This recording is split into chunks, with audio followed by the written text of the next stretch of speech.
তোমাদের সাথে আজকে একটা দুঃখের ঘটনা শেয়ার করব। সকালবেলা আমরা দুই বন্ধু বাইক নিয়ে ঘুরতে বেরিয়েছিলাম রাস্তার ভিতরে, কিন্তু আমাদের মাথায় কোনো হেলমেট ছিল না।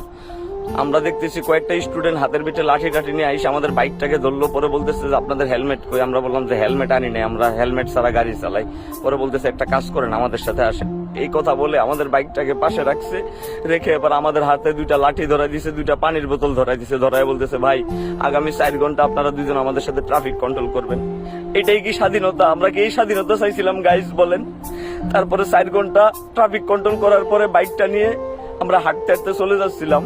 এবার মনে করো যে কি আমরা হাইটা দুইজনে রাস্তা বাড়িতে গেছি, পাশে ওভারব্রিজ ছিল, কিন্তু আমরা তাড়াতাড়ি যাওয়ার জন্য রাস্তা আমরা পার হইয়া তারপরে কি আমরা যাইতেছিলাম। এবার আবার কয়েক দল ছাত্র আমাদেরকে ধরছে, ধরে আবার আমাদেরকে বলতেছে আপনারা ওভারব্রিজ দিয়ে না গিয়ে আপনারা এইভাবে রাস্তা পার হইতেছেন কেন? হ্যাঁ, পর আমরা বলতেছি ভাই একটু শর্টকাট মারলাম, কারণ বাসায় একটু দূরে তো, রাস্তাটা যাতে তাড়াতাড়ি হয় এই জন্য।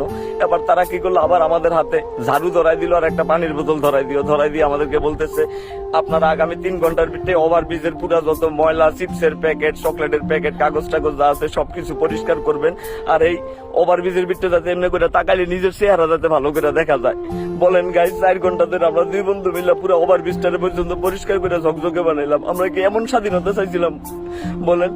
এরপরে আমরা এই 4 ঘন্টায় মনে করেন যে ওভারব্রিজ পরিষ্কার করার পরে তারপর আমরা দুই বন্ধু হাঁটতে হাঁটতে পানি খেয়ে পানির বোতলটা রাস্তার ভিতরে মেলা মেরা ফালাইছি, ঘাম মুচ্ছা টিস্যুটা ফালাইছি। একটু বলে দিয়ে দৌড়াই আবার 4-5টা ছাত্র আসছে।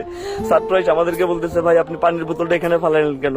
আমি কই পানি খাওয়া শেষ, বোতল কি আমরা বাসায় লয়ে যাবো পকেটে করে, এই জন্য ফালাই দিছি। এবার আমাদের হাতে আরেকটা পানির বোতল ধরাই দিয়া দুইটা সালার বস্তা ধরাই দিছে। ধরাই কইতেছে এই রাস্তার ভিতরে যত বোতল টোতল আছে, ময়লা টলা আছে সব পরিষ্কার করে এই বস্তার ভিতরে ঢুকাই আপনার রাস্তা করে বাসায় চলে যান। বলেন গাইস, আমরা কি এটার জন্য ছাত্র আন্দোলন করছিলাম? এই স্বাধীনতা চাইছিলাম আমরা? এটা সোর্স লিগের কমেন্ট, কথা বুঝছো নি?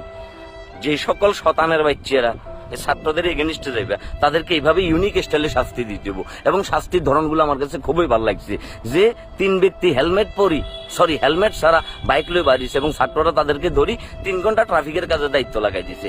এইভাবে যদি চলতে থাকে এই দেশ শুধরাইতে বেশি দিন লাগবে না। এখন কিছু আফসোস মারানির ভূতেরা আসি বলতেছে যে এইভাবে কয়দিন চলবো? ছাত্ররা যখন স্কুল কলেজে চলে যাইব তখন তো আবার আগের বেহাল দশ হবে রে।